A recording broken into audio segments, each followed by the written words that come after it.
चलिए सबसे पहले गायत्री मंत्र एक साथ। ओम भूर्भुवः स्वः तत्सवितुर्वरेण्यं भर्गो देवस्य धीमहि धियो यो नः प्रचोदयात्।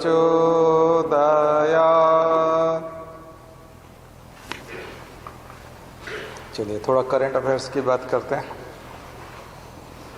फिर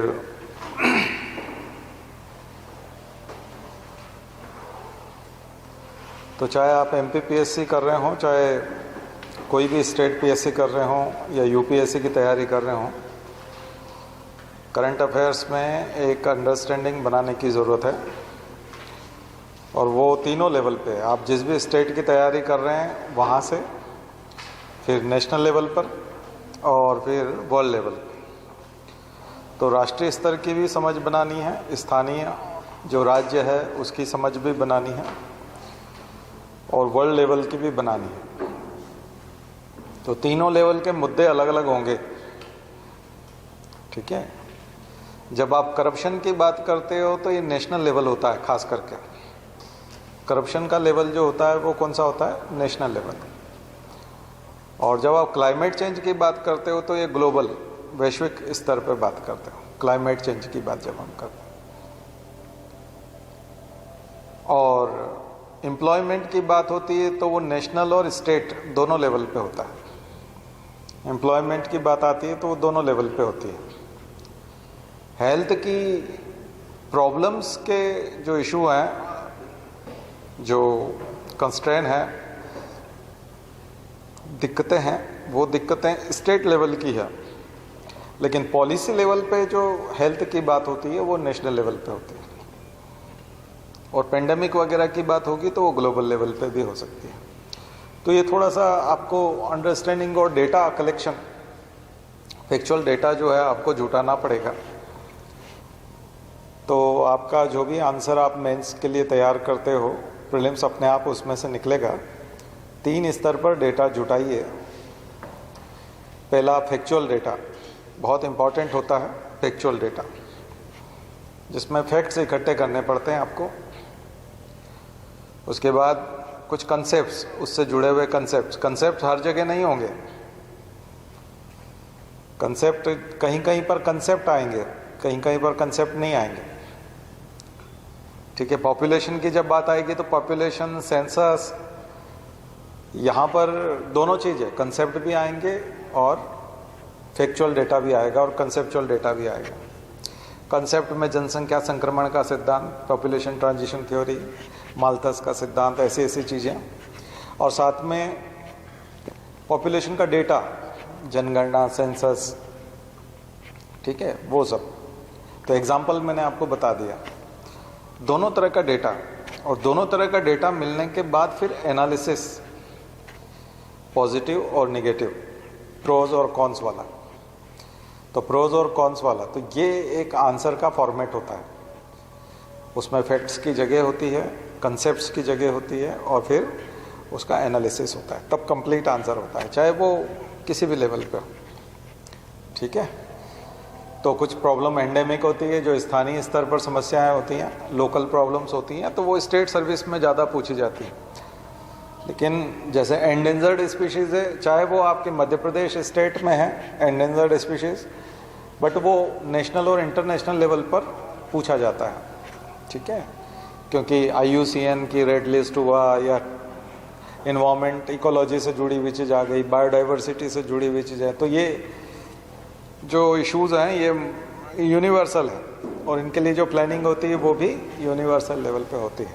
इम्प्लीमेंटेशन लोकल लेवल पे होता है, जहाँ जैसे कूनो पालपुर में रीइंट्रोडक्शन है चीता का और इसका, तो वो MP के लेवल पे हो रहा है। लेकिन जो स्ट्रेटजी बनाते हैं कि रीइंट्रोडक्शन अलाउ है या नहीं है, या बायोडाइवर्सिटी कंजर्वेशन का ये पार्ट है क्या, बिल्कुल है। अगर आप किसी को नेशनल पार्क बना सकते हैं तो बहुत बड़ी बात है। किसी एरिया को नेशनल पार्क बनाना मतलब ह्यूमन एक्टिविटी को अलाउ नहीं करना। तो आपको हमेशा ऐसी जगह चुनना पड़ेगी जहाँ पहले से ही ह्यूमन एक्टिविटी बहुत कम हो। अगर वहाँ इंडस्ट्रीज़ होती कूनो पालपुर के आसपास और बहुत सारे शहर होते और बहुत आवाजाही होती और बहुत सारी लोग उधर आते जाते तो हम लोग नेशनल पार्क नहीं बना पाते। तो आपको इस तरह के एडवांटेज और इन सब चीज़ों में आपको अंतर करना आना चाहिए कि कौन सा किस लेवल पे जाके बैठता है। तो स्टेट लेवल पे भी है, नेशनल लेवल पे भी है, इंटरनेशनल लेवल पे भी कूनो पालपुर की चर्चा है। ठीक है, दुनिया के और जो कंपटीशन है दूसरे देशों में जहाँ भारत नहीं है या भारत के बच्चे नहीं पार्टिसिपेट कर रहे हैं, वहाँ पे भी कूनो पालपुर का एग्जाम्पल दिया जाता है कि मध्य प्रदेश में एक जगह है इंडिया में जहाँ पर चीता को जो है नामीबिया से वहाँ से ला करके और यहाँ रीइंट्रोड्यूस किया गया। तो ये न्यूज़ जो है इंटरनेशनल न्यूज़ है, और ख़ास करके वाइल्ड लाइफ और इन्वायरमेंट कंजर्वेशन, इकोलॉजी, मैनेजमेंट, इन सब चीज़ों की जब बात जहाँ पे भी होती है तो वहाँ चर्चा होती है इसकी। ठीक है, तो ऐसे मुद्दे जो है उसको अच्छे से करना है। लेकिन 3 भाग में बांट लीजिए। कंसेप्ट्स का भी होगा, क्या कंसेप्ट है, रीइंट्रोडक्शन का कंसेप्ट क्या है, कहाँ से आया, कौन कौन देशों ने रीइंट्रोड्यूस किया, क्या बहुत सारी चीज़ें जो भारत में अभी विलुप्त हो गई हैं, जो बहुत सारे एनिमल्स हैं, ऐसे बहुत सारी बर्ड्स हैं, रेप्टाइल्स हैं, या फिर मैमल्स हैं जो अभी नहीं हैं लेकिन वो थाईलैंड में है, म्यांमार में है या इंडोनेशिया में है, तो क्या वहाँ से ला करके फिर से, क्योंकि किसी ज़माने में तो थे, तो क्या उनको लाया जा सकता है? तो इसको अलाउ कौन करता है? इंटरनेशनल लेवल पे परमिशन कहाँ से मिलती है? क्या 2 देशों के टाई अप से ये आसानी से हो जाता है? तो ये सब चीज़ें आपको कंसेप्ट के तौर पे समझ में आना चाहिए। ठीक है, ये दरअसल क्या होता है कि यूपीएससी का जो डिमांड है वो तो थॉट प्रोसेस वाला ज़्यादा है, इसलिए उसके आंसर खास करके मेंस के तो बहुत ज़्यादा एनालिटिकल होते हैं और वो उसकी डिमांड होती है। बाकी स्टेट लेवल पे आपको रट करके और बहुत सारी चीज़ें, लेकिन रटी हुई चीज़ें आपको वहाँ पे भी काम आएंगी, यूपीएससी में भी। तो जो भी यूपीएससी एमपीपीएससी जो भी कर रहे हैं, दोनों रट लें उन चीज़ों को। खास करके अच्छी खासी लंबी चौड़ी लिस्ट जो है आपको हर जगह देना आना चाहिए। ठीक है, माइग्रेटरी बर्ड की एक लिस्ट होती है, जैसे माइग्रेटरी बर्ड्स, कौन कौन सी माइग्रेटरी बर्ड्स हैं जो हमारे यहाँ आती है, विंटर में कौन सी आती है, समर में कौन सी आती है, उसकी एक लिस्ट होती है। तो वो लिस्ट अगर आपको पता है और बर्ड्स के माइग्रेशन पे कोई क्वेश्चन है, या माइग्रेटरी बर्ड पे ही है, या साइबेरियन क्रेन पे है, या फिर जो क्लाइमेट चेंज हो रहा है जिसकी वजह से प्रवासी पक्षियों की संख्या कम हो रही है, माइग्रेशन जो है डिस्टर्ब हो गया है, क्योंकि कुछ ऐसे कारण थे जहाँ बहुत ज़्यादा ठंडा हो जाता था और यहाँ ठीक ठाक कम ठंडा रहता था, और वहीं पर एटमॉस्फेयर ऐसा हो गया कि अब ज़्यादा ठंडा नहीं रहता, तो बर्ड्स माइग्रेट ही क्यों करेंगे, तो माइग्रेशन ही बंद हो गया। तो ऐसे जब सवाल आते हैं, ऐसे में एक आध तो ये बात हो सकती है कि आप पूरा कारण गिना दें कि माइग्रेशन क्यों हो रहा है, क्यों नहीं हो रहा है, ये सब आप कारण गिना सकते हैं। लेकिन जो व्यक्ति 10-10 बर्ड लिख देगा ना कि 10 बर्ड ये समर में होती है, ये विंटर में होती है, जो आती है माइग्रेशन में, ये माइग्रेटरी बर्ड्स हैं, उसको ज़्यादा मार्क्स मिल जाएंगे, वो ज़्यादा मार्क्स लेके जाएगा। कई बार उसका क्वेश्चन से सीधा रिलेवेंस नहीं है, सीधा सीधा क्वेश्चन की डिमांड भी नहीं है, लेकिन आप फिर भी अगर सॉलिड मटेरियल, रटा हुआ मटेरियल वहाँ पेश कर देते हो बॉक्स बना करके, तो ज़्यादा मार्क्स ले जाते हो, जबकि उसने पूछा नहीं, बताया नहीं। जैसे कि आप किसी के यहाँ खाना खाने गए, शादी में गए हो आप, लड़की की लड़के की, तो खाना खाने के लिए कोई ज़रूरी नहीं कि आप उनके लड़की के या लड़के के फादर से जो भी गेट पे खड़े हैं उनसे ज़्यादा बात करो, बिल्कुल भी ज़रूरी नहीं है। नमस्कार करो, वो भी आपसे नमस्कार कर रहे हैं और फिर इशारा कर रहे हैं आइए अंदर चलिए आप खाना खाइए, इतना पर्याप्त होता है। लेकिन एक व्यक्ति रुक जाता है कि ये तो दोनों, आपके जो बेटा है और ये जो बहू है, ये दोनों MBA हैं, दोनों ने MBA किया ना, इतना सा वो कार्ड में पढ़ लिया उसने, जबकि बहुत बिल्कुल सामान्य सी बात है। अच्छा, दोनों का जॉब एक ही कंपनी में है ना, या ऐसा कुछ उसको इन्फॉर्मेशन मिली, और इसे 4-5 बात जो अगर उसने कर ली तो वो कंधे पे हाथ रखेगा और एक और किसी आदमी से कहा भाई साहब का ध्यान रखना और अच्छे से इनको खाना खिलाओ और अच्छे से मिलवाओ और अच्छे से फोटो खिंचवाओ, दूल्हा दुल्हन के पास ले जाओ इनको, मतलब आप विशेष व्यक्ति हो गए। बात समझ में आई ना? यही आपकी एग्जाम में होता है आपको कुछ न कुछ ऐसा दिखाना पड़ता है वहाँ कि आपको मार्क्स मिले। ऐसा नहीं कि उसने नमस्कार किया, सब लोग नमस्कार करके जा रहे हैं और आपने खाना खा लिया और फिर आप आ गए, ऐसा नहीं, ये तो रूटीन हो गया। तो क्वेश्चन का आंसर देने से मार्क्स नहीं मिलते, ठीक है? क्वेश्चन में कुछ ऐसी चीजें जान डालनी पड़ती है तब मार्क्स मिलते हैं। वो इकट्ठे करो करंट अफेयर्स में, कौन से पंच लाइन होगी, कौन से कीवर्ड्स होंगे जिनको हम लोगों को वहाँ लिखना है, जिसकी वजह से उसका ध्यान जाएगा, वो फिर रुकेगा आपकी कॉपी पे। अदरवाइज तो सब निकल जाना चाहते हैं, भागना चाहते हैं, ठीक है ना? तो ये कला विकसित करनी पड़ेगी आपको, नहीं है तो करो विकसित। इसलिए करंट अफेयर्स में थोड़ा एक्स्ट्रा ध्यान दो और पॉइंट्स इकट्ठे करो। इस मुद्दे पे आ गया तो हम ये 5 पॉइंट सबसे पहले क्वेश्चन के आंसर की शुरुआत में सबसे पहले यहाँ से शुरू करेंगे, बीच में इनको हाईलाइट करेंगे, इसको हम बॉक्स बना के साइड में देंगे, एंड जब कर रहे होंगे कंक्लूड करेंगे तब हम वहाँ ये चीज़ करेंगे। ऐसा आपको देना पड़ेगा, ध्यान आकर्षित करना पड़ेगा आपको। तो जो लोग कामयाब हो जाएंगे तो ऐसे प्रयोग करके लिख करके बताओ फिर आप किसी प्रश्न में। अदरवाइज तो प्लेन आंसर का तो कोई जगह नहीं। तो और डिज़ाइन इस तरह से होना चाहिए, फैक्चुअल, कंसेप्चुअल, एनालिटिकल, इस तरह से डिज़ाइन होना चाहिए आंसर पूरा, ठीक है? मुझे नहीं लगता कि ये बात बताने के लिए मुझे और ज़्यादा अच्छे से और कोई एक्सप्लेन करने की ज़रूरत है। ये और तीनों में एग्जाम्पल्स होने चाहिए, फैक्चुअल वाले में भी एग्जाम्पल, फैक्चुअल तो अपने आप में ही एग्जाम्पल्स ही हैं क्योंकि सारे फैक्ट्स हैं वो सब एग्जाम्पल हैं। कंसेप्चुअल में एग्जाम्पल होना चाहिए, नाम होने चाहिए, कोटेशंस होने चाहिए, डेफिनेशंस जहाँ ज़रूरत है वहाँ डेफिनेशन होना चाहिए, इन्वर्टेड कामा में बंद करने वाली कोट एंड कोट वाली चीज़ें होनी चाहिए। बात समझ में आई ना? बॉक्स में बंद करने वाली चीज़ें होती हैं, और जहाँ जहाँ फ्लो बनता है वहाँ फ्लो चार्ट होना चाहिए, जिसमें भी फ्लो बन रहा है, यानी कहानी एक के बाद एक जुड़ी हुई है और वो एक तरह की स्टोरी बन रही है, उसमें कहीं से ओरिजिन है और कहीं जाकर के एंड हो रहा है, तो उसका फ्लो चार्ट बनाइए। जिसमें भी ओरिजिन और एंड बन रहा है वहाँ पर फ्लो चार्ट बनाइए, फ्लो डायग्राम बनाइए, उसके बाद अपनी बात रखिए। हर जगह पैराग्राफ राइटिंग नहीं और हर जगह फ्लो चार्ट नहीं, हर जगह फ्लो चार्ट नहीं बनेगा। जहां फ्लो बन रहा है वहीं फ्लो बनेगा,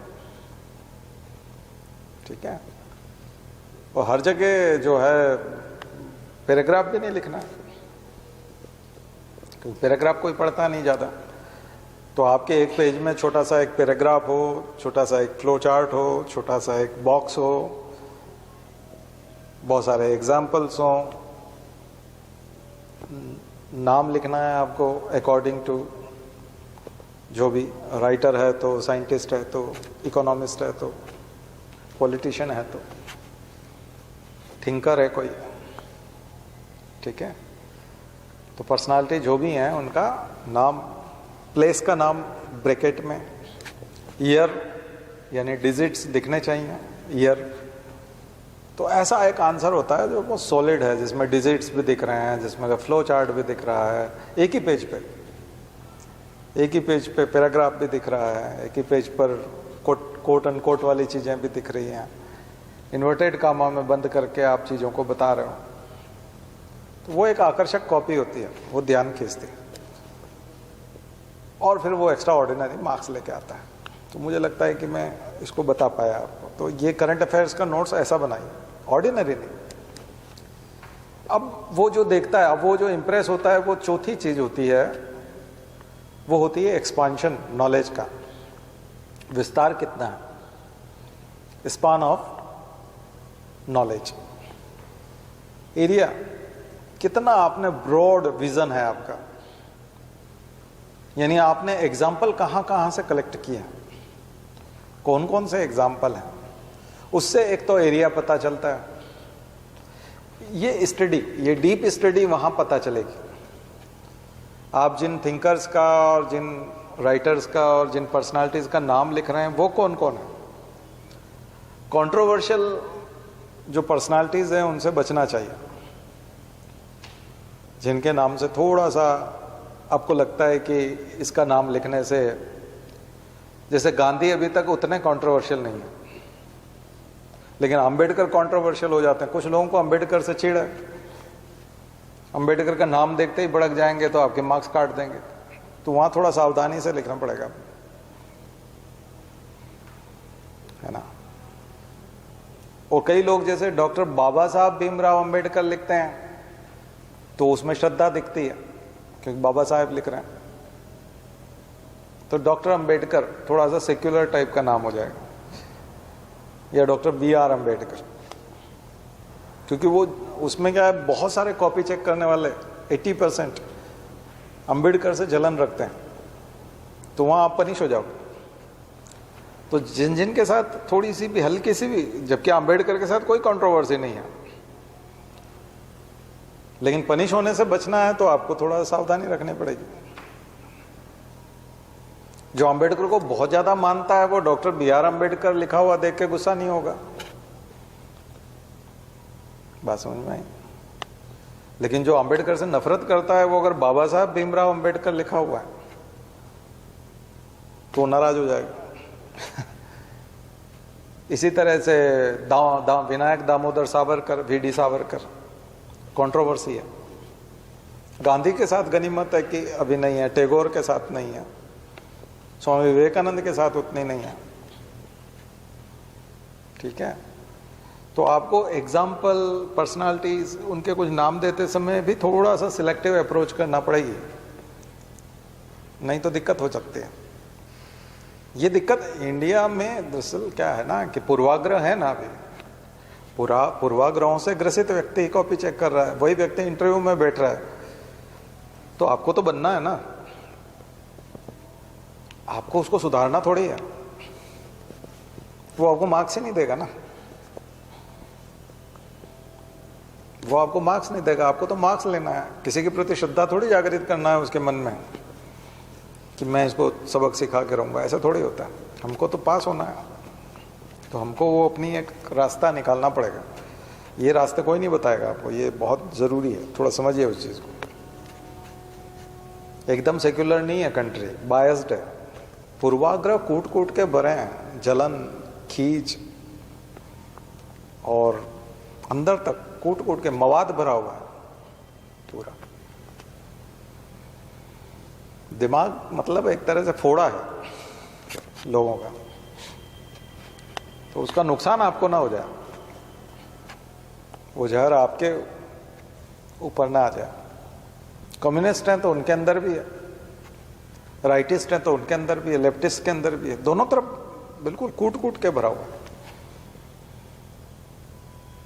जो राम को नहीं मानता वो कई बार राम को गाली भी देने को तैयार हो जाता है। कुछ लोग भगवान को ही गाली दे देते हैं। वो JNU वाले कई सारे वो दुर्गा को वेश्या बोल देते हैं, वो राक्षस की पूजा करने लग जाते हैं, महिषासुर की पूजा करेंगे, तो वो उस हद तक चला जाता है, उस हद तक चली जाती है वो नफरत। नफरत केवल इधर नहीं है, नफरत दोनों तरफ। भगवान को मानने वालों में भी भयंकर नफरत है, न मानने वालों के प्रति, और जो न मानने वाले हैं उनके मानने वालों के प्रति भयंकर नफरत। तो हमको नफरत का शिकार नहीं होना है, मध्यम मार्ग, भगवान बुद्ध का मध्यम मार्ग निकालो, राइट पाथ, ठीक है, और निकल जाओ। सबसे बेस्ट है UPSC की सिविल सर्विसेज के एग्जाम के लिए लिखने के लिए मध्यम मार्ग वाली नीति अपनाओ, एकदम ट्रैप में आ जाओगे, एकदम रडार पे आ जाओगे और वहाँ रेड सिग्नल दिखने लगेगा, मतलब उसका बस चलेगा तो वो 0 पकड़ा देगा, आप सोचते ही रह जाओगे इतने कम नंबर कैसे आया, मैंने तो ठीक ठाक लिखा था। तो ये भी सावधानी रखना पड़ेगी, केवल पढ़ते रहने से नहीं होता, आंसर राइटिंग करो और सिलेक्टिव अप्रोच के साथ बड़ा बाकायदा बैलेंस, यानी उसको पता ही ना चले कि आप क्या हो, आपकी विचारधारा क्या है, आइडियोलॉजी क्या है, केवल क्वेश्चन के हिसाब से आंसर। सरकार के विरोधी हो या सरकार के पक्ष में, ये भी पता नहीं चलना चाहिए ना। सरकार को कोई भी बात कहनी है तो आलोचना के तौर पे नहीं, सुझाव के तौर पे लिखो। सरकार को ऐसा करना चाहिए, सरकार को ये नहीं करना चाहिए ये नहीं लिखना। सरकार ने ये गलत किया ये नहीं लिखना है, सरकार को चाहिए था कि ऐसा करे, ऐसा लिखना है। सरकार को चाहिए कि वो ऐसा करे, ऐसे समय में ऐसा करे। नहीं किया है या किया है ये वो बाद में वो तय करता रहेगा, हमको नहीं करना है। ठीक है, तो सुझाव दीजिए उसको, सलाह दीजिए, सलाह के तौर, सलाह मांगी गई होगी, उसमें लिखा भी रहता है, आपके अपने विचार व्यक्त करें, लिखा रहता है। आप सुझाव दें कि क्या होना चाहिए, ऐसे बहुत सारे सवाल होते हैं जिनमें लिखा रहता है कि सजेस्ट करो, सजेस्ट कीजिए। तो करंट अफेयर्स में बहुत, आज मैं थोड़ा सा करंट अफेयर्स तो आपको बता ही रहा हूँ, सबसे बड़ी जबरदस्त चीज़ बता रहा हूँ सोचने समझने, और ये थॉट प्रोसेस जैसा होगा ना वैसा ही आप करोगे, इसलिए थोड़ी सावधानी बरतो उसमें। खींचने से देश वैश नहीं बदलने वाला, लोग भी नहीं बदलने वाले, आपके खींचने से कुछ नहीं होने वाला, परेशान होने से कुछ नहीं होने वाला। ये सब अपने फ्लो में जिधर जाएगा, मैंने कहा ना हम सब एक ही नाव में बैठे हैं, जो ना होगा हो जाएगा, उसका कोई हमारे करने से कुछ नहीं होगा। बस हमको परीक्षा पास करनी है तो लिखना ऐसा है कि सामने वाले को वही दुल्हन वही जो पिया मन भाई बोलते हैं वैसे तो ऐसा ही लिखना है जो एग्जामिनर मार्क्स दिलाए, एग्जामिनर से मार्क्स दिलाए, ऐसा लिखना है। तो एग्जामिनर तो कौन है, कम्युनिस्ट है, जेएनयू से चला है, जेएनयू के कैंपस में ही रहता है और वहीं से बस पकड़ी और सीधा यूपीएससी कॉपी चेक करने जा रहा है, हो सकता है, वो भी हो सकता है, और सीधा एबीवीपी या आरएसएस के दफ्तर से ही बैठा है और फिर यूपीएससी कॉपी चेक करने जा रहा है, वो भी हो सकता है, कोई भी हो सकता है। कांग्रेस के समय में ये थोड़ा ये था कि वो मध्यम मार्ग था, उसके समय में ज़्यादा दिक्कत नहीं आती थी, तो उस समय में लोग बिंदास कुछ भी लिख देते थे। और कांग्रेस के समय का एक फायदा भी है कि कांग्रेस में कोई बड़ा से बड़ा नेता भी अगर राहुल गांधी की आलोचना कर दे तो उसको ट्रोल नहीं करता, कोई भी नीचे ट्रोल नहीं करता उसकी, ट्रोल आप सोशल मीडिया पे देखेंगे कि उसके खिलाफ ज़्यादा कोई बोलता नहीं है। लेकिन कम्युनिज्म के अगेंस्ट कुछ बोलोगे तो ट्रोल हो जाओगे, और इधर मोदी के अगेंस्ट कुछ बोलोगे तो ट्रोल हो जाओगे। लेकिन राहुल गांधी की आलोचना करने से आपके पीछे कोई नहीं पकड़ता। तो वो कांग्रेस वाला जो है वो थोड़ा सा बीच का होता है, उसमें पनिशमेंट नहीं मिलता। यहाँ थोड़ा अभी रिजीम ऐसा है कि उसमें सावधानी बरतनी पड़ेगी, नहीं तो दिक्कत में आ जाओ। ठीक है, और वहाँ कोई भी हो सकता है, कॉपी चेक करने वाला कोई भी हो सकता है, इंटरव्यू में बैठा हुआ व्यक्ति भी कोई भी हो सकता है। ठीक है, अभी तो अल्ट्रा राइटिस्ट होने की संभावना बहुत ज़्यादा है, लेकिन अल्ट्रा राइटिस्ट को और उसको खुश करने के चक्कर में ऐसा नहीं कि उनमें से कोई एक व्यक्ति ऐसा बैठा हो जो उसको पसंद नहीं करता हो, वो आपको पनिश कर दे। तो कभी भी किसी को खुश करने वाले चक्कर में नहीं पड़ना, वो बहुत बेकार चीज़ है। खुश करने की कोशिश नहीं करना, अपीजमेंट की कोशिश नहीं करना, तुष्टिकरण बिल्कुल नहीं करना, नहीं तो दिक्कत में आ जाओ। प्लेन रहना है, सेक्युलर रहना है।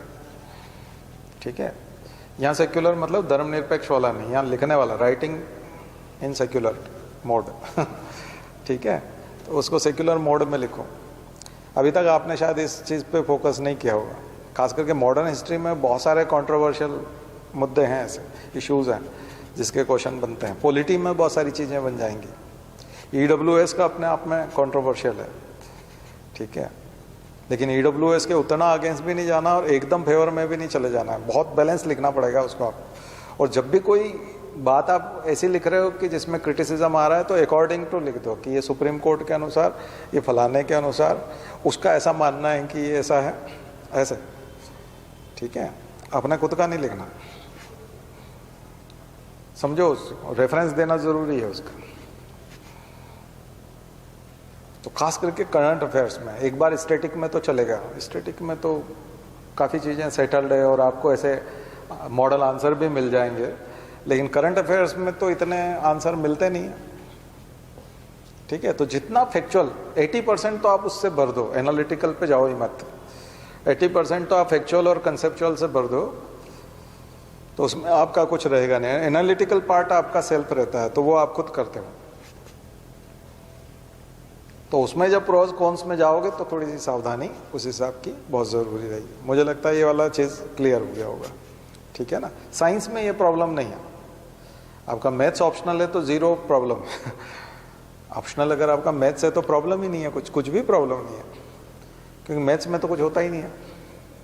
फिजिक्स आपका है कोई इशू नहीं है, केमिस्ट्री आपका है कोई इशू नहीं है, जोलॉजी में थोड़ा थोड़ा आता है, बॉटनी में थोड़ा ज़्यादा आता है क्योंकि प्लांट वगैरह और वो जो डिफॉरेस्ट्रेशन और वो उस टाइप के सोशल फॉरेस्ट्री और वैसे क्वेश्चन आने लगते हैं, उसमें सरकार ये कर रही है, एनजीटी की बात कहाँ चला गया, थोड़ा सुप्रीम कोर्ट का डिसीजन, ऐसी बहुत सारी चीज़ें जूलॉजी बॉटनी में आने लगती है, तो यहाँ थोड़ा थोड़ा इशू आने लगता है। लेकिन 90% प्रॉब्लम करता है पॉलिटिकल साइंस में, पोल साइंस में, पबेड में, सोशियोलॉजी में, एंथ्रोपोलॉजी में, कहीं कहीं एंथ्रोपोलॉजी फिर थोड़ा सा साइंस जैसा हो जाता है, बायो जैसा हो जाता है, लेकिन सोशियोलॉजी और पोल साइंस और पबेड ये तो बिल्कुल एकदम तलवार की धार पर चलने जैसा है।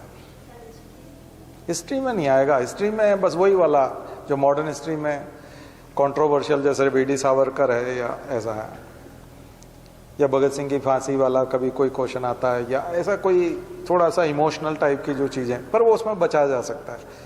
लेकिन इसमें तो आप नहीं बच पाते हैं सोशल में, तो क्योंकि क्वेश्चन ही गरीबों के हितों वाली बात है, क्वेश्चन ही जो है वो तो अडानी अंबानी के अगेंस्ट जाना ही है। जैसे ही आप जाओगे तो मोदी के अगेंस्ट हो जाओगे, तो वहाँ फंस जाते हैं, वहाँ दिक्कत आती है। तो ऑप्शनल के हिसाब से भी बहुत सारी चीज़ें, लेकिन खास करके करंट अफेयर्स, फर्स्ट पेपर में, सेकंड पेपर में, थर्ड में, एथिक्स में, है ना, बहुत आसानी से आइडियोलॉजी पता लगाई जा सकती है। आखिर 30-40 पेज आप लिखते हो तो उसके पास पर्याप्त समय होता है ये देखने का कि इसकी विचारधारा क्या है, पता चल जाती है, आइडियोलॉजी पता चल जाती है। कुछ कलाकार लोग होते हैं जो चक्कर में नहीं पड़ते तो वो जीत जाते हैं, न्यूट्रल बने रहते हैं। सेक्युलर का मतलब न्यूट्रल बने रहते हैं। तो आपको वहाँ ऐसा नहीं कि हम तो अपनी देश संस्कृति से बहुत प्यार है और हम तो बिल्कुल इसको करके रहेंगे, वो ठीक है, देश संस्कृति बाद में कर लेंगे, अभी पहले एग्जाम निकाल लें। यहीं अटक जाएंगे तो देश संस्कृति का क्या करना है, ठीक है, एग्जाम जरूरी है। तो करंट अफेयर्स में समझिएगा उसे, 2 बच्चों वाली नीति के पीछे इससे जनसंख्या नियंत्रण, उसमें भी पंगा आ जाएगा, से इकोनॉमिक्स में भी पंगा आ जाता है। अतिक्रमण हटाने वाला अभी पंगा हो रहा है ना, हल्द्वानी वाला केस, और लोग बोल रहे हैं कि उधर से जम्मू से या कश्मीर से जो लोग निकल के आए थे, कश्मीरी पंडित, उनको तो आज तक मकान नहीं दिया और इनको बेघर होने की बड़ी चिंता हो रही है मुसलमानों के। तो हल्द्वानी वाले केस में, जबकि ये तो रिहेबिलिटेशन और वो और पुराना और वो सब मैनेजमेंट देखा जाए तो वहाँ का लोकल प्रशासन और उससे, लेकिन यहाँ पर आपका पता चल जाएगा, आइडियोलॉजी पता चल जाएगी। मॉब लिंचिंग वाले में हो जाएगा, अगर आप मॉब लिंचिंग को अगेंस्ट करेंगे, क्योंकि अधिकांश मॉब लिंचिंग जो है कट्टर हिंदुओं की तो हुई नहीं है। 1-2 जगह केस हैं जहाँ साधुओं को मारा है, वो महाराष्ट्र में, उसमें पालघर में, और उसमें हिंदू साधुओं को मारा। बाकी अधिकांश जगह तो मुसलमान और दलितों का मॉब लिंचिंग होता है। तो वो मॉब लिंचिंग के अगेंस्ट लिखते लिखते एकदम से वहाँ जो कट्टर हिंदू बैठा है कॉपी चेक करने वाला, उसकी भावना आहत हो जाएगी। भावनाएं आहत होते हुए टाइम नहीं लगता किसी की भी, ठीक है।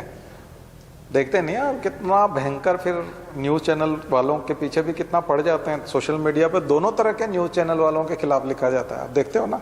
सरकार के फेवर में जो बोलते हैं उनके खिलाफ भी कितनी गालियां लिखी रहती है, और जो सरकार के अगेंस्ट बोलते हैं उनके खिलाफ भी खूब गालियां लिखी रहती है। तो फिर कॉपी चेक करने वाला आपको छोड़ेगा? नहीं छोड़ेगा। दरअसल आप समझ रहे हो, माहौल तो आपको दिख रहा है ना। तो बैलेंस, ऐसे में बैलेंस कैसे? दूरदर्शन बन के रहना है आपको सेक्युलर न्यूट्रल बन के रहना। दूरदर्शन पे जैसा दिखता है ना वैसा दिखना चाहिए आपका आंसर।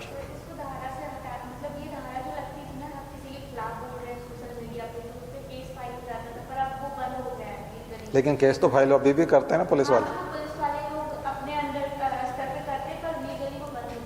हाँ, तो नहीं, लीगली तो बंद हो गया, वो तो अच्छी बात है, लेकिन पुलिस माने तब लीगली होगा ना। आप तो 4 दिन जेल में रह लिए, जबकि सुप्रीम कोर्ट ने कहा कि कोई नहीं रह सकता जेल में, लेकिन आप तो रह लिए ना।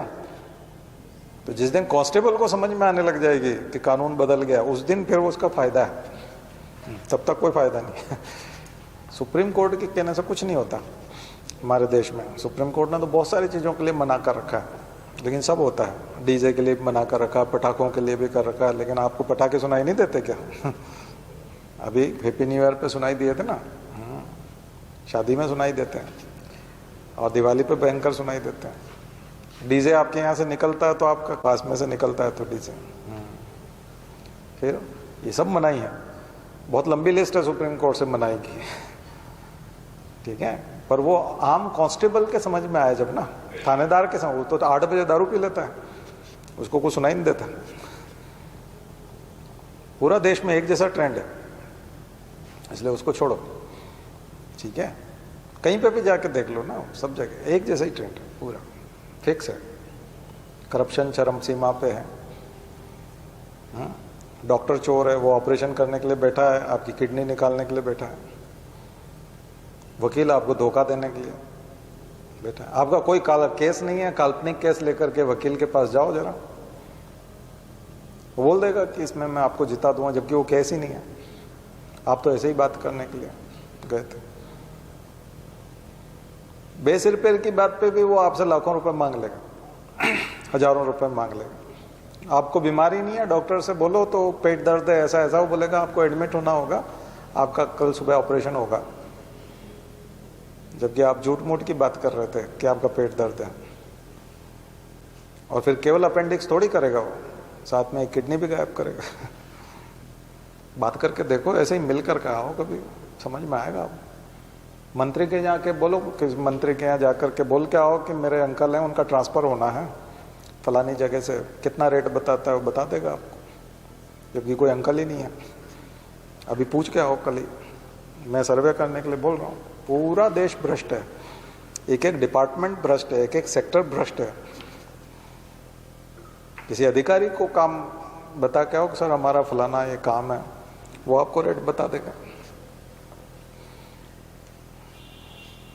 ठीक है। बहुत बुरे हालात हैं, बट हमको इसी सिस्टम में सरवाइव करना है, आगे बढ़ना है, सेलेक्ट होना है। बात समझ में आ रही है ना? बहुत बुरे हालात हैं। अभी डीएनए का भी हो रहा है ना सर, कि डीएनए टेस्ट नहीं होगा लड़कियों का, जो रेप केस आते हैं, उस पे भी डॉक्टर्स लोग डीएनए टेस्ट अभी भी करते हैं। हाँ, अभी इस पे जो करेंट तो बहुत सारे। आप फर्स्ट टाइम आए, पहले आए थे? तो पहले तो कभी बोले नहीं, ऐसे बोलते नहीं। अभी हम लोग ऐसे करेंगे तो फिर मैं आपका जवाब ही देता रह जाऊँगा। ठीक है, इस तरह का डिस्कशन नहीं कर पाएंगे। चलिए खैर कोई बात नहीं। तो थोड़ा सा ये देखिएगा। तीसरा जो एक इम्पॉर्टेंट चीज़ मैंने बताई थी, पंच लाइन। इम्पॉर्टेंट लाइन जो है वो इकट्ठी करो, और वो एक शुरू में होना चाहिए, एक आध बॉक्स में बंद करके बीच में हाईलाइट करो, और एक एंड में जहाँ ख़त्म हो रहा है।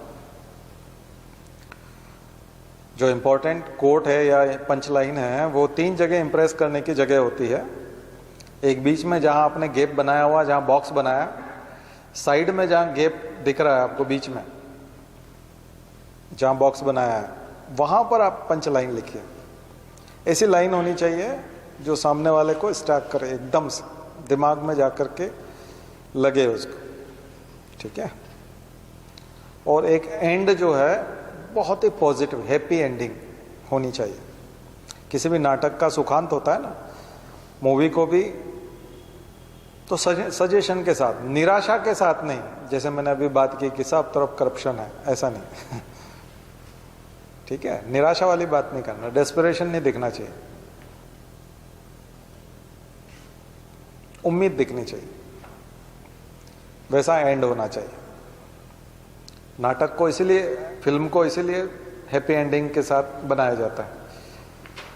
या सिक्वल बनाना होता है तो वो मिस्टीरियस बना देते हैं उसको, अदरवाइज हैप्पी एंडिंग करते हैं। क्यों करते हैं? ताकि सिनेमा से निकलते समय सर दर्द ना हो, आदमी खुशी खुशी निकले कि अच्छा हुआ, मतलब ठीक ठाक हो गया। नहीं तो विलेन जो जिंदा रहे और ठा के मारते रहे और दारू पीता रहे और हीरो मर जाए और उसका अंतिम संस्कार दिखा रहे हैं, तो सबका सरदर्द हो जाएगा, घर जाते जाते सब पागल हो जाएंगे। ठीक है, तो ऐसे तो फिर देश में पगलाहट आएगी। तो ऐसी चीज़ है। पहले ये भरत मुनि के नाट्यशास्त्र से लिया है। भरत मुनि ने जो नाट्यशास्त्र दिया था उसमें इसी का कंसेप्ट आया था, ठीक है ना। यहीं से शुरुआत हुई, उससे पहले वहीं से पूरी दुनिया ने वहाँ से ये चीज़ ली है, नाट्यशास्त्र। आप भी लीजिए, आप भी अपने आंसर में इसी प्रकार का हैप्पी एंडिंग कीजिए, ज़रूरी है। तो मुझे लगता है कि आंसर डिज़ाइनिंग आप इस टाइप से कर लोगे, खास करके करंट अफेयर्स। करंट अफेयर्स का तो यही है, ठीक है ना। अब सोर्स क्या क्या होंगे करंट अफेयर्स के? तो सोर्स थोड़े से अच्छे सोर्स होंगे तभी आप ये बैलेंस अप्रोच रख पाओगे। तो जो बिल्कुल न्यूट्रल टाइप के सोर्स हैं वो हैं Indian express, the Hindu. The Hindu थोड़ा सा एंटी बीजेपी लगता है, नाम ही हिंदू है बस उसका बाकी एंटी हिंदू है वो रिलीजन के हिसाब से। तो द हिंदू, लेकिन उसको आप चेंज कर सकते हो, जहाँ जहाँ वो गाली दे सरकार को उसको सजेशन के तौर पे लिख दो तो वो काफ़ी हद तक ठीक है। Indian Express, Mint, Hindustan Times, Times of India, world level पे Economist magazine, the economist,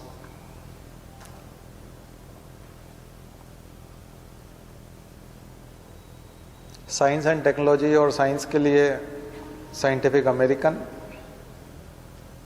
scientific American, विज्ञान प्रगति हिंदी में,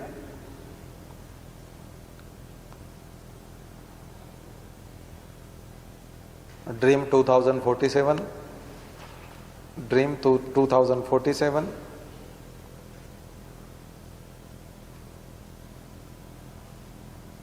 और क्रॉनिकल मंथली मैगजीन,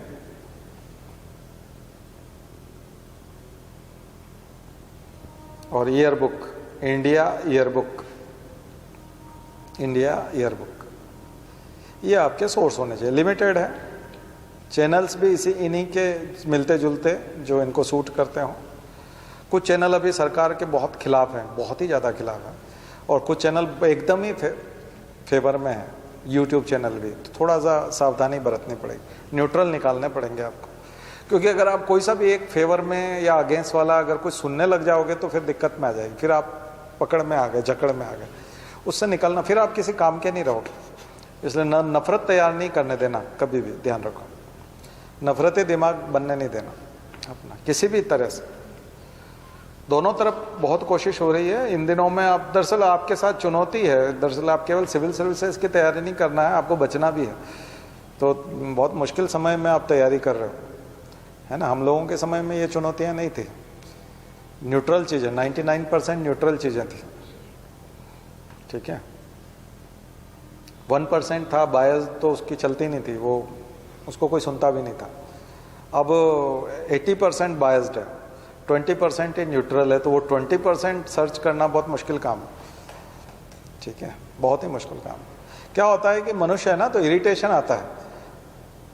अगर सरकार की तरफ से उसके खिलाफ जांच होगी या उसकी संपत्ति को पकड़ रहे हैं या कुछ करेंगे, तो ऐसे में वो परेशान हो जाता है, तो वो सरकार के अगेंस्ट बहुत ज़्यादा बोलने लग जाता है। तो उतनी भी बुरी सरकार नहीं है, ठीक है, क्योंकि उससे वो दुखी, उसकी पूंछ पे पाँव रखा है तो वो चिल्लाएगा, सीधी सी बात है।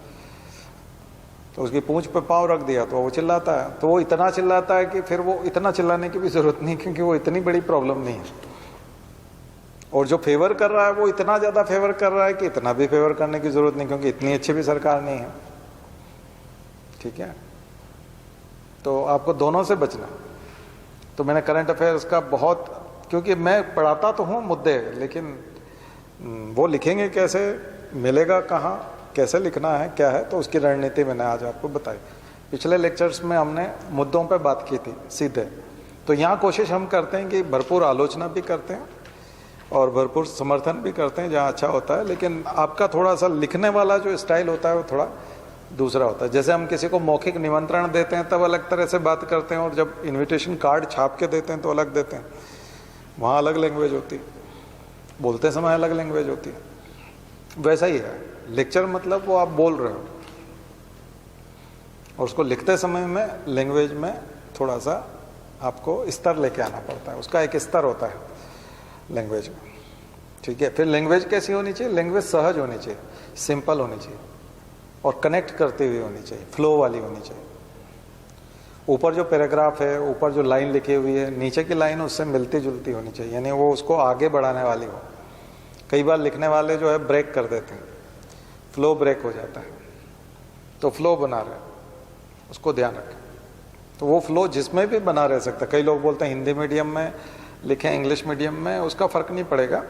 अगर आप इस पैटर्न में, मैं जो बता रहा हूँ इस पैटर्न में अगर हिंदी में लिखेंगे तो वो इंग्लिश मीडियम का ही काम करेगा, इंग्लिश मीडियम के बराबर ही इम्प्रेस करेगा, क्योंकि उसमें आप हिंदी पढ़वा नहीं रहे हो उसको, सिर्फ सूचना दिखा रहे हो।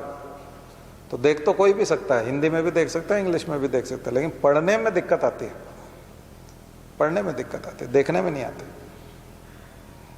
ठीक है, आप उसको पढ़ाओगे तो फिर दिक्कत आएगी।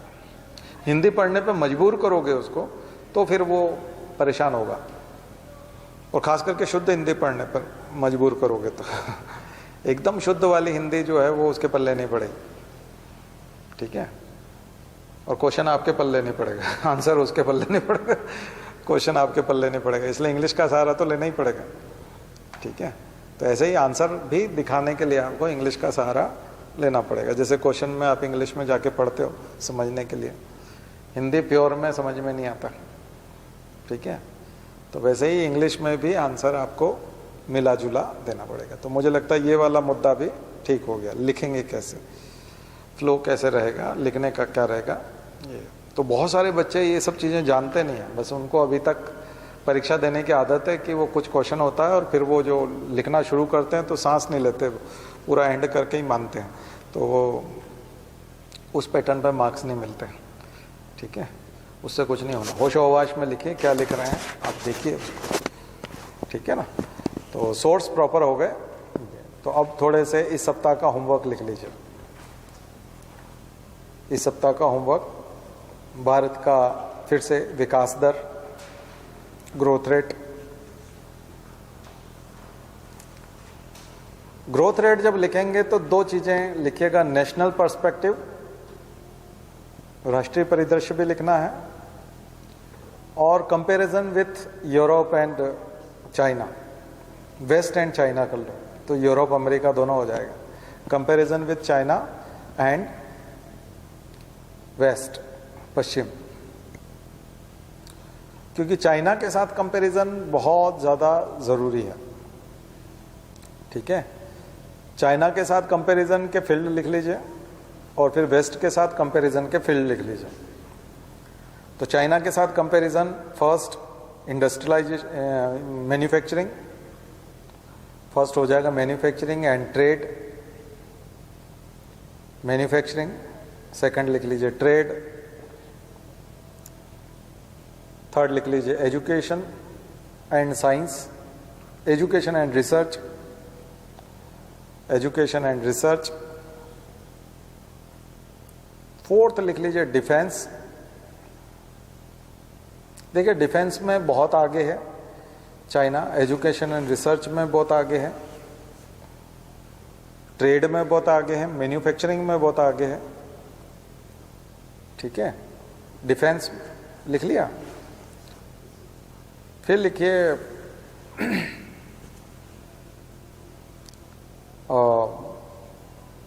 इंटरनेशनल रिलेशन, इंडिया का इंटरनेशनल रिलेशन और चाइना का इंटरनेशनल रिलेशन। चाइना के जो रिलेशन है वो इकोनॉमिक रिलेशन है और इंडिया के जो रिलेशन है वो पॉलिटिकल रिलेशन है। हमारे रिलेशन पॉलिटिकल रिलेशन है दुनिया भर में, और उसके जो रिलेशन है वो इकोनॉमिक है, लेने देने के रिलेशन है। हमारे विचारों वाले रिलेशन ज़्यादा है, आइडियोलॉजी वाले ज़्यादा है, व्यापार के कम है। क्योंकि हमारे पास भयानक पॉपुलेशन है, बहुत ज़्यादा पॉपुलेशन है। हम लोग अपनी डोमेस्टिक डिमांड पूरी करने में ही लगे रहते हैं अधिकांश समय, बल्कि हमको बहुत सारी चीज़ें इंपोर्ट करनी पड़ती है। तो बहुत कम सेक्टर ऐसे हैं जिसमें हम निर्यात कर सकें, बेच सकें। बेचने के लिए हमारे पास बहुत कम चीज़ें हैं, दूसरे देशों को देने के लिए बहुत कम चीज़ें हैं, बल्कि लेना ही लेना है हमको, लेना ज़्यादा है। तो आयात बहुत करना पड़ता है क्योंकि घरेलू मांग बहुत है, जनसंख्या ज़्यादा होने की वजह से, और ग्रोइंग वाली है। जैसे यूरोप में मैं तुलना कर रहा था अभी क्लास में हमारे यहाँ, तो जो रेगुलर बैच है हमारा उसमें, कि यूरोप में लगभग 100% लोगों के पास कार है, खास करके जर्मनी, और 100%, 95 तो कह सकते हो। 5% लोगों को कार लेनी है, जबकि भारत में 5% लोगों को पास कार है, 95% लोगों को कार खरीदनी है। तो दोनों के मार्केट में दोनों की तुलना बहुत ही अलग तरह की है। भारत के 95% लोगों को कार खरीदनी है, जबकि वहां केवल 5% लोगों को शायद कार खरीदनी है, और जरूरत ही नहीं है। और भारत में यंग पॉपुलेशन बहुत ज्यादा है, 60% के आसपास, और उनके पास 10% 15% लोग ही यंग है, बाकी सब एजेड है। तो वो बुरा हेल्थ केयर का सिस्टम, पेंशन का सिस्टम वो वहाँ है, तो वो वेलफेयरिज्म की तरफ जा रहे हैं, हम लोग कैपिटलिज्म की तरफ जा रहे हैं। देखा जाए तो वो कम्युनिस्ट अप्रोच अपना रहे हैं वेस्ट, लेकिन चाइना कम्युनिस्ट होते हुए भी कैपिटलिज्म में चला गया। तो इसलिए इस तरह से तुलना जब आप करेंगे तो बिल्कुल अलग है। एक्सपांशनिज्म की पॉलिसी, चाइना की जो पॉलिसी है एक्सपांशनिज्म, भारत कहीं विस्तार नहीं चाहता, जबकि वो कई चीजों पे कब्जा करना चाहता है। वो वहां चला गया, चिली, पेरू, उधर अंडर ऑफशोर फिशिंग में।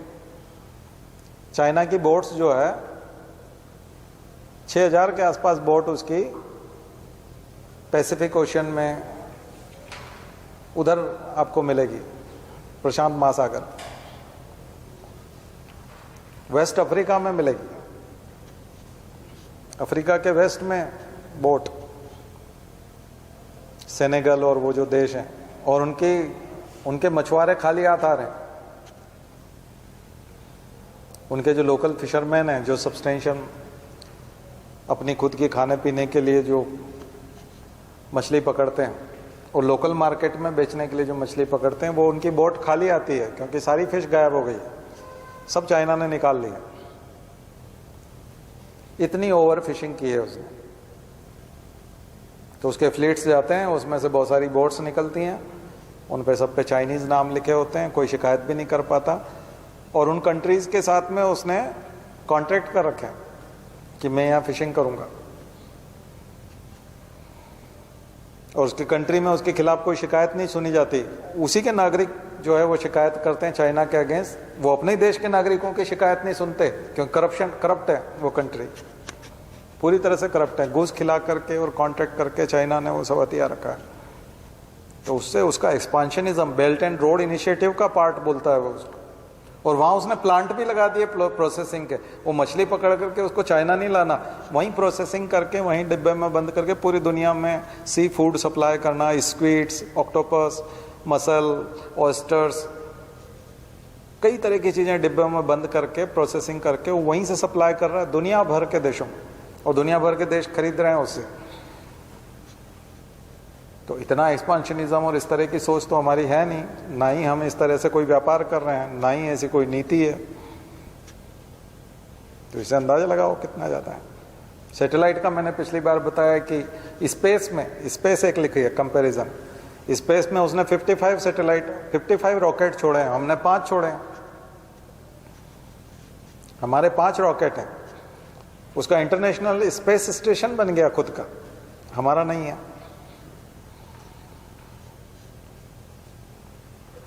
उसने बहुत सारे जेमर लगा दिए हैं जो रातों रात किसी का भी इंटरनेट बंद कर सकते हैं, कुछ भी बंद कर सकते हैं, सैटेलाइट जाम कर सकते हैं। आप अपने सैटेलाइट का यूज ही नहीं कर पाओगे। ऐसा कर सकता है चाइना, उसके पास वो टेक्नोलॉजी आ गई, उसने अंतरिक्ष में स्थापित कर लिया। उसने ऐसी आर्म्स बना दी कि हल्का सा अगर वो ग्रेविटी मूवी वगैरह आपने देखी हो तो वेलोसिटी फिर वो तो जाएगा, निर्वात है, एकदम से गति होगी। तो ऐसी बहुत सारी ऐसी सैटेलाइट है, उनमें आर्म्स बना दी इधर उधर, तो वो किसी के भी सैटेलाइट को फेंक सकता है, हटा सकता है वहां से। तो चाइना की जो स्पेस टेक्नोलॉजी है वो डिस्ट्रक्टिव है, विनाश करने वाली। हमारी जो है वो कंस्ट्रक्टिव है, नासा की भी अभी कंस्ट्रक्टिव है और डिफेंसिव है, आक्रामक नहीं है, एग्रेसिव नहीं है, नुकसान देखिए इंडिया की ओनली कंस्ट्रक्टिव है, डिफेंसिव भी नहीं है। नासा की जो है यूरोपियन स्पेस एजेंसी और नासा जो है वो कंस्ट्रक्टिव होने के साथ साथ डिफेंसिव है, यानी कि वो रचनात्मक कामों के लिए ऊपर गया है अंतरिक्ष में और अपनी रक्षा भी कर लेगा, काफी हद तक वो सफल है। लेकिन चाइना कंस्ट्रक्टिव भी है, डिफेंसिव भी है और डिस्ट्रक्टिव भी है, दूसरे को नुकसान पहुंचाने वाला भी।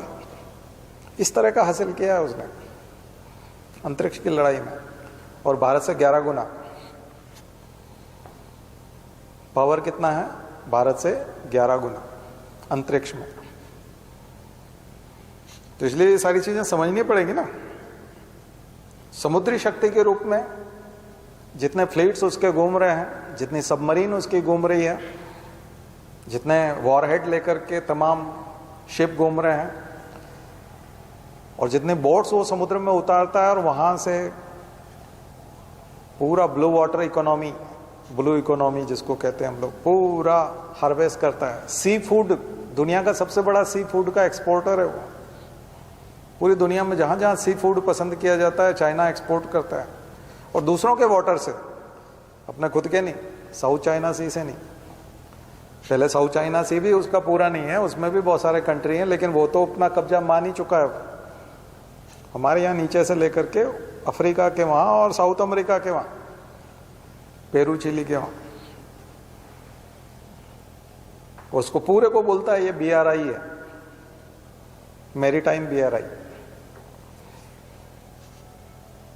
ठीक है, तो समझना पड़ेगा ना, ऐसे थोड़ी कुछ तो भी ऐसे ही बात करने से नहीं होगा ना। हमारे यहाँ तो स्टैंडर्ड लाइन बना ली है गवर्नमेंट ने, नहीं नहीं कुछ नहीं है, कोई प्रॉब्लम नहीं है। ठीक है, ऐसे ओवर कॉन्फिडेंस, आप तो ऐसे आंकड़ों में, डिजिट में देखो ना, डिजिट में क्या चल रहा है। मैन्युफैक्चरिंग में तो देखते हो सप्लाई चेन का सबसे बड़ा पार्ट है। दुनिया का कोई प्रोडक्ट, हमारा API, हमारा पूरा फार्मास्यूटिकल 100% उसी पर डिपेंड करता है। हमारा पूरा IT इनेबल सर्विसेज के जो प्रोडक्ट्स हैं, या फिर जो सॉफ्टवेयर वाले हैं, या चाहे हार्डवेयर वाले, सॉफ्टवेयर तो छोड़ दीजिए, हार्डवेयर खास करके, पूरा हार्डवेयर का 99% चाइना मना कर दे तो हमारा बैठ जाएगा। हम तो केवल असेंबल करते हैं ना। असेंबलिंग को हमारे यहाँ बहुत सारे लोग मैन्युफैक्चरिंग कहते हैं, जबकि वो असेंबलिंग है। असेंबलिंग मैन्युफैक्चरिंग थोड़ी है। मैन्युफैक्चर्ड पार्ट्स तो आपके यहाँ आते हैं, आप तो केवल असेंबल करते हो, असेंबल करके आप बेचते हो। चाइना तो मैन्युफैक्चरिंग करता है, ओनली असेंबलिंग थोड़ी करता है। हमारे यहाँ मीट होने जा रहा है अभी 9 जनवरी को, प्रधानमंत्री, दुनिया भर के लोग आ रहे हैं इंदौर में। अब देख, यहाँ सब फर्जी हैं, इन्वेस्टर वगैरह अपने यहाँ सब फर्जी मैन्युफैक्चरर हैं, कुछ है ही नहीं दम। वो तो सरकार से ज़मीनें चाहते हैं। सरकार 200 एकड़ ज़मीन भोपाल के आसपास, रायसेन के आसपास, मंडीदीप के आसपास 200 एकड़ ज़मीन हमारे नाम कर दे। सरकारी पड़ी हुई ज़मीनें अपने नाम कराने का नाम है ये सब साधन। करना धरना किसी को कुछ नहीं है, कुछ नहीं करते। लोन सस्ता दिलवा दें, ज़मीन अपने नाम हो जाए, फिर देखते हैं अगर इंडस्ट्री चलती होगी तो चला भी लेंगे, नहीं तो ये सब तो हो ही गया। आ गया समझ? ये है प्रॉब्लम। और हमारे भोले भाले राजनेता समझ ही नहीं पाते हैं इन चीज़ों को, उनके समझ में ही नहीं आती। ठीक है, पर फिर भी कोशिश तो करना पड़ेगी ना। केवल इसके डर से कि ऐसा ही लोग करते हैं तो हम शुरुआत ही ना करें, तो शुरुआत तो हो रही है, पहले भी हो चुकी है, अभी और हो रही है। कोशिश तो करना पड़ेगी। बट इंडिया जो है डेमोक्रेसी है, इस वजह से बहुत सारी चीज़ें नहीं हो पाती, क्योंकि हमारे यहाँ डेमोक्रेसी की वजह से हम लोग लेबर लॉ फॉलो करते हैं, ये करते हैं। चाइना तो ह्यूमन राइट्स का वायलेशन करके फिर आगे बढ़ा है ना, और कॉपीराइट चोरी करके उसके यहाँ कोई भी प्रोडक्ट होता है उसकी वो कॉपी कर लेते हैं। तो हम लोग एथिक्स का पालन भी करते हैं, किसी की कॉपी नहीं करते, अपने मजदूरों को से भी 8 घंटे से ज़्यादा काम नहीं कराते। तो इस वजह से हम आगे नहीं बढ़ पा रहे हैं। हम भी 12-14 घंटे काम कराने लग जाएं, और जो प्रोडक्ट कोई हमको देगा हम उसकी कॉपी कर लेंगे, तो हम भी आगे बढ़ जाएंगे। आप फर्नीचर की दुकान में जाते हो, लिखा रहता है ना यहाँ आप फोटो नहीं खींचेंगे, क्योंकि आपको कोई सोफा पसंद आया, वो 70,000 रुपये का है, और फोटो खींच लाया तो 20,000 रुपये में बाहर बना देगा कारीगर। उसका फोटो उसको दिखा दो डिज़ाइन कि मुझे ऐसा चाहिए, तो 20,000 में बना देता है। बल्कि आपके घर के अंदर आके लकड़ी लेके आएगा, अंदर आके बना के चला जाएगा। तो फोटो इसलिए नहीं खींचने देता ना। चाइना तो खींच भी लेता है, बना भी देता है, और सबको कहता है हमारे यहाँ बनाओ ना आप इंडस्ट्री, मजदूर हम देंगे आपको, लेबर हम देंगे, बिजली हम देंगे, रोड हम देंगे, ट्रांसपोर्ट की बहुत अच्छी सुविधा देंगे। तो सब लोगों ने अपनी इंडस्ट्री वहाँ लगाई, उन्होंने सबका पेटेंट चुरा लिया। सबका डिज़ाइन चुरा लिया और फिर खुद ही यही ओप्पो MI कौन कौन फ़ोन है सारे, सब बड़े बड़े जो 1 लाख रुपया का फ़ोन है वो 10 रुपये में बना के 10,000 में बना के बेच देता है, ठीक उसकी कॉपी एग्जैक्ट, क्योंकि वही फार्मूला अपना लेता है। एक बार महंगा डॉक्टर जो होता है वो दवाई लिख देता है तो हम परिवार के दूसरे सदस्य को भी उसी से ठीक कर लेते हैं कि नहीं फिर से 500 रुपये 2,000 रुपये फीस देने कहाँ जाते हैं उसको। सेम सिम्टम्स देखते हैं, बड़े भाई को, अम्मी को, उसको फलाना को ये हुआ था, इसको ये हुआ था, जाओ यही वाली दवाई इनको भी लिख के, वो डॉक्टर ने लिखी थी, मेडिकल पे दिखाते हैं, वो दे देता है, फिर दूसरे को देते हैं, दूसरा भी ठीक हो जाता है, तो 2,000 रुपये बचा लिया ना डॉक्टर के। चाइना यही करता है, आ गया समझ। तो इसलिए चाइना बहुत आगे, मैन्युफैक्चरिंग में भी, एक्सपोर्ट में भी। तो इंटरनेशनल ट्रेड हमने लिखा, education, space, science and technology यानी कि रिसर्च, डिफेंस, ठीक है, और ब्लू वाटर इकोनॉमी उसमें, ठीक है। तो चूंकि एक बड़ा वर्ड हमने लिख लिया मैन्युफैक्चरिंग, तो उसमें आप ब्रेकअप करेंगे तो बहुत सारे सेक्टर आ जाएंगे, ठीक है। तो वहाँ आपको बहुत सारी चीज़ें, लेकिन ये इंपॉर्टेंट चीज़ें जो हमने अभी आपको बताई, इन सब के आधार पर तुलना, और ऐसी तुलना आपको फिर वेस्ट के साथ में, तो वेस्ट ज़्यादा स्ट्रांग लगेगा, एथिक्स ज़्यादा है, constitutionalism, rule of law, infrastructure बहुत अच्छा है, प्लस ये है कि उनके पास पॉपुलेशन कम है और एरिया ज़्यादा है, ठीक है। और एग्रीकल्चर इतना है कि वो अपना खुद का निर्वाह कर लेते हैं, सब्सटेंशियल है, बट डेयरी और ये कुछ चीज़ें जो है ये ज़्यादा है।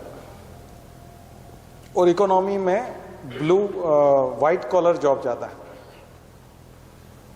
ब्लू कॉलर के बजाय वाइट कॉलर। तो लेबर क्लेरिकल जॉब्स के बजाय ऑफिसर और इंडस्ट्रियलिस्ट और उस टाइप की जो बड़े जो मैनेजर CEO होते हैं उस टाइप के जॉब ज़्यादा है, ठीक है। और डिफेंस बहुत स्ट्रांग है, ठीक है। और एथिक्स होने से सब्सिडी और ये सब चीज़ें वो लोग फॉलो करते हैं, कौन से WTO के नॉर्म्स को फॉलो करते हैं, अधिकांश चीज़ों को फॉलो करते हैं। अमेरिका नहीं करता कई मामलों में, लेकिन एविएशन सेक्टर में चाइना अभी पिछड़ा हुआ है, वेस्ट बहुत आगे। दुनिया भर में हवाई जहाज बनाने वाले जो बोइंग और एयरबस हैं दोनों ही वेस्ट में हैं, यूरोप और अमेरिका। कार निर्माताओं में अभी चाइना बहुत पीछे है, कार निर्माता सारे के सारे, हाँ। तो अभी आपको जर्मनी ये, ठीक है, तो यूरोप के देश और अमेरिका, ठीक है। तो ये इस तरह से थोड़ा सा पूरी दुनिया के साथ तुलना जो है भारत की करके देखिए। मुझे लगता है करंट अफेयर्स का अभी पिछले 1.5-2 सालों में जो कुछ भी डेवलपमेंट हुए हैं उसके साथ, ऐसे समय में हमारे हाथ लगा है G20 की अध्यक्षता, तो वो बहुत इम्पोर्टेंट है, क्योंकि सारी बैठकें दिल्ली में होनी है, भारत में होनी है, और मोदी उसके अध्यक्ष होंगे। और G20 मतलब 90% इकोनॉमी, 85% इकोनॉमी वर्ल्ड की, वो इससे जुड़ी हुई है, G20 कंट्री में आती है। और चाइना इससे बहुत परेशान है, क्योंकि हम बहुत ज़्यादा बैठकें कर रहे हैं, ठीक है, बहुत ज़्यादा मीटिंग कर रहे हैं, उससे भी वो उसको बहुत दिक्कत है, ठीक है। तो कंपेयर हम करते हैं चाइना से, चाइना कभी नहीं करता। चाइना हमको पावर मानता ही नहीं, कुछ भी नहीं मानता, ठीक है ना। तो मुझे लगता है कि जो अब थोड़ा सा आएगा बॉर्डर डिस्प्यूट। बॉर्डर डिस्प्यूट, देखिए बॉर्डर डिस्प्यूट हमारा बांग्लादेश के साथ भी था, बांग्लादेश के साथ भी हमारा बॉर्डर डिस्प्यूट था, लेकिन हमने बांग्लादेश को कुछ ज़मीन दे दी और हमने ख़त्म कर लिया, उसकी जो डिमांड थी हमने पूरी कर दी और हमने वो डिस्प्यूट ख़त्म कर दिया। ये चीज़ हम चाइना के साथ नहीं कर सकते कि चाइना की जो डिमांड है हम उसकी पूरी कर दें और हम डिस्प्यूट को ख़त्म कर दें।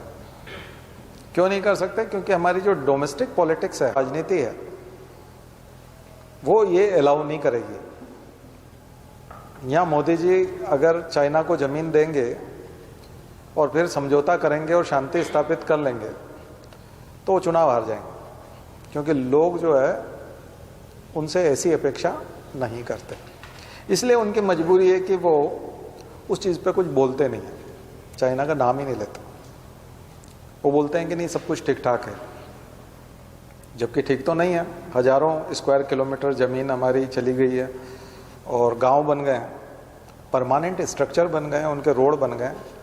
उसके अगेंस्ट हम लोग एक चीज़ करने में लगे हुए हैं कि बॉर्डर पे ज़्यादा से ज़्यादा रेलवे नेटवर्क, सड़क नेटवर्क और टनल वगैरह बनाने में लगे हुए हैं हम लोग। तो भारत ने दूसरा तरीका निकाला है। जैसे कभी क्रिकेटर के किसी की आलोचना होती है तो वो अपने बल्ले से जवाब देता है, शतक बना करके जवाब देता है, वैसे ही हम लोग जो है कंस्ट्रक्टिव काम में लगे हुए हैं। इस सरकार ने तय किया है कि ज़्यादा जितना construction border road organisation BRO उसके तहत कर सकते हैं, और जितना हम बॉर्डर के आसपास जितना कंस्ट्रक्शन कर सकें वो करें हम लोग, क्योंकि वो भी यही कर रहा है। उधर से वो कर रहा है, इधर से हम करें। बस वो हमारे यहाँ अंदर आकर घुस कर के भारत की सीमा में आके कर रहा है, लेकिन उसको हम स्वीकार इसलिए नहीं कर सकते, राजनीतिक मजबूरी है, क्योंकि कर नहीं सकते उसको। और अगर हम बांग्लादेश जैसा समझौता करना चाहें तो वो भी नहीं कर सकते। तो जो आलोचक हैं वो ये कहते हैं कि सरकार की स्पष्ट नीति होनी चाहिए।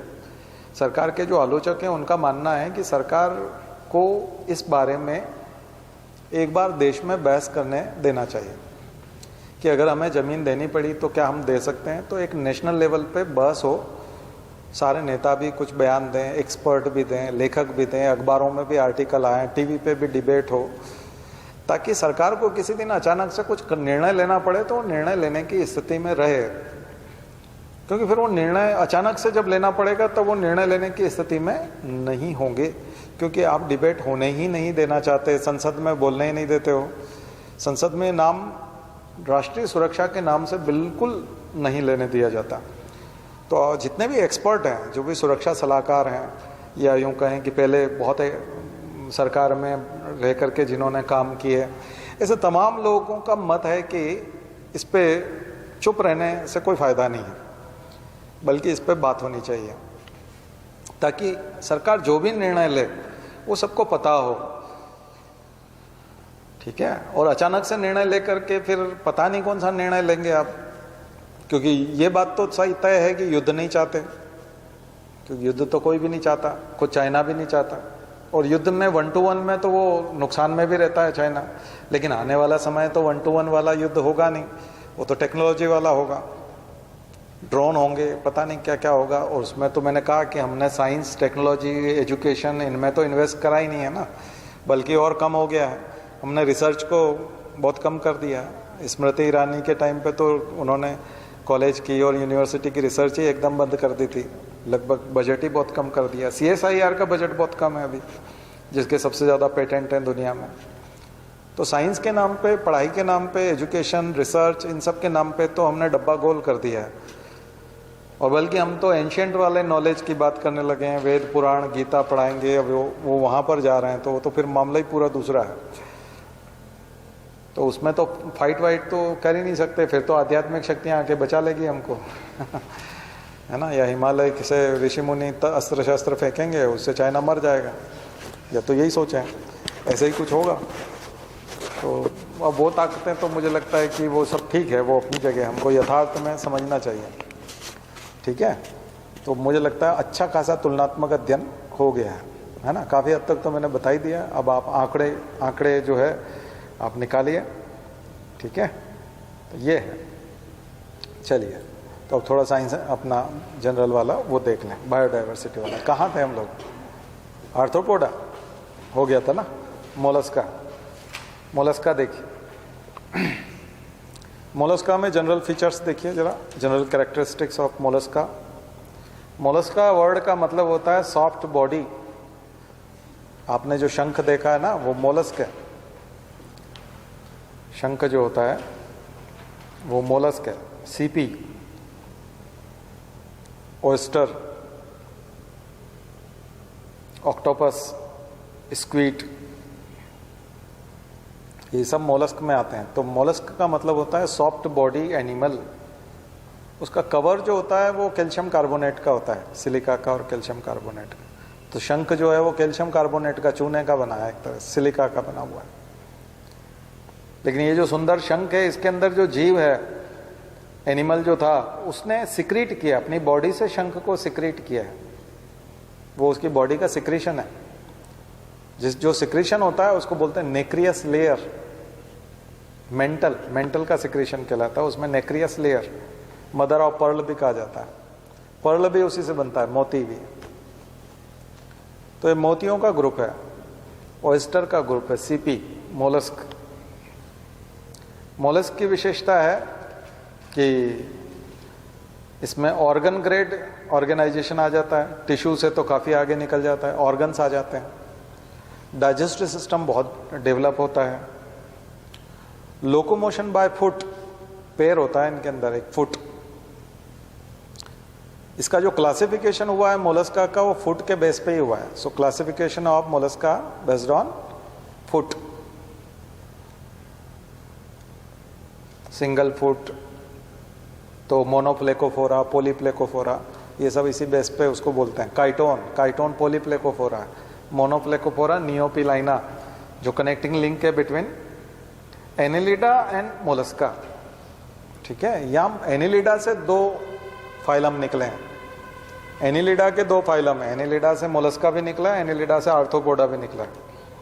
आर्थ्रोपोडा से मोलस्का नहीं बना है, एनिलिडा से 2 बने, आर्थ्रोपोडा भी और मोलस्का भी। मोलस्का में इसीलिए ट्रोकोफोर लार्वा होता है, जो एनिलिडा में होता है, निरीज में। एनिलिडा में पोलिकीटा बताया था ना आपको, पोलिकीटा, निरीज, हेट्रोनिरीज, उनका जो लार्वा है ट्रोकोफोर, वो आपको यहाँ मिलेगा गैस्ट्रोपोडा में। तो इसके क्लासेस लिख सकते हैं। उससे पहले आप ये लिख लीजिए, मेल फीमेल अलग होता है, सेक्सुअल डायमॉर्फिज्म होता है, इसको बोलते हैं सेक्सुअल डायमॉर्फिज्म। मेल और फीमेल अलग अलग दिखाई देते हैं। लार्वल स्टेज होती है, इसलिए इनडायरेक्ट डेवलपमेंट होता है। इनडायरेक्ट डेवलपमेंट मीन्स, ब्रैकेट में लिख लीजिएगा, larval stage present, larval stage present.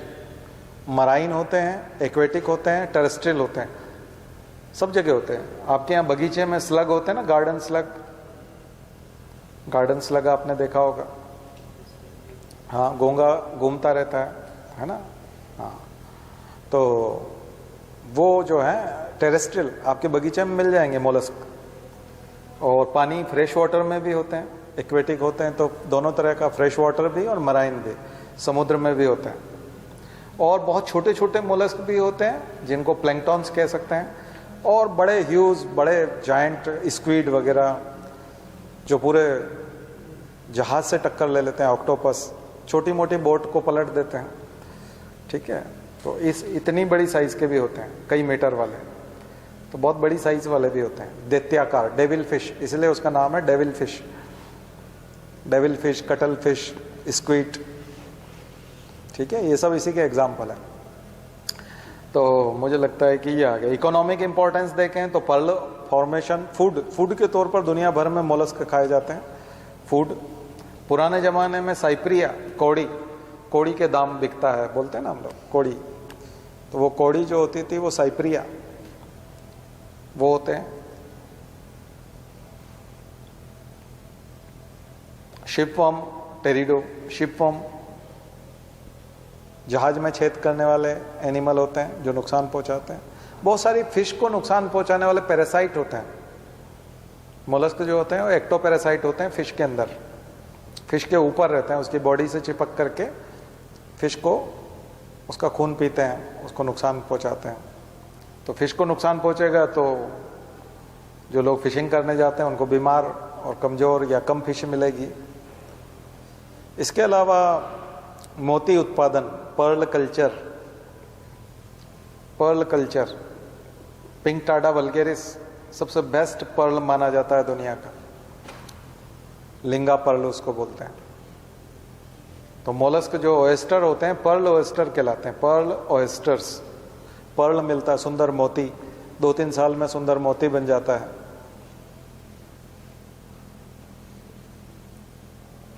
इसके अलावा रिसर्च, स्टडी, में काम आते हैं बहुत। क्लासिफिकेशन लिखोगे तो वही मोनोप्लेकोफोरा, उसका एग्जाम्पल है नियोपिलाइना, पहली क्लास मोनोप्लेकोफोरा नियोपिलाइना, पॉलीप्लेकोफोरा काइटोन, काइटोन। तीसरी क्लास गैस्ट्रोपोडा, जिसमें पाइला आता है, पाइला या घोंगा या शंख, गैस्ट्रोपोडा। स्केफोपोडा थर्ड क्लास है, वो चौथे नंबर पे है स्केफोपोडा। स्केफोपोडा में टस्क शेल एनिमल होते हैं, डेंटेलियम हाथी के दांत जैसे दिखते हैं, जाकर के देखिएगा डेंटेलियम, बहुत ही अलग प्रकार का सुंदर एनिमल है डेंटेलियम, पूरा ऐसा लगेगा हाथी का दांत है पूरा टस्क जैसा। फिर क्लास पेलिसिपोडा, पेलिसिपोडा जिसमें आते हैं ऑयस्टर्स, पर्ल वाले oyster, mussel, Mytilus. Then Cephalopoda, last है सिफेलोपोडा, जिसके सिर पे पैर है। ऑक्टोपस, ऑक्टोपस में आप देखते हैं ना सिर पर पैर दिखते हैं, ठीक है। और लोलिगो, सीपिया, स्क्वीड, डेविल फिश। तो ऑक्टोपोडा और डेकापोडा दो ऑर्डर हैं इसके, ऑक्टोपोडा, डेकापोडा, 8 पैर वाले और 10 पैर वाले। तो ये हमने आपको आज मोलस्क का बता दिया। कल इकाइनोडर्मेटा और फिर हम वर्टिब्रेट्स, कार्डेट में चीज़ें देखेंगे, ठीक है। तो आज इसको जाके रिवाइज करिए, और बाकी हमने जो आंसर राइटिंग का बोला है उसको थोड़ा सा देखिए। ओम द्यौ शांति अंतरिक्षगुम शांति पृथ्वी शांतिरापः शांतिरौषधयः शांति वनस्पतयः शांतिर्विश्वे देवाः शांतिर्ब्रह्म शांतिः सर्वगं शांतिः शांतिरेव शांतिः सामा शांतिरेधि। ओम शांति शांति शांति सर्वारिष्टासु शांतिर्भवतु। बोले गायत्री माता की, परम पूज्य गुरुदेव की, परम वंदनीय माता जी की। हम सुधरेंगे, हम बदलेंगे, एक बनेंगे। जन्म जहाँ पर, अन्न जहाँ का, ज्ञान जहाँ से, वह है प्यारा। देश की रक्षा कौन करेगा? मानव मात्र, नर और नारी, जाति वंश सब, भारत माता की, भारतीय संस्कृति की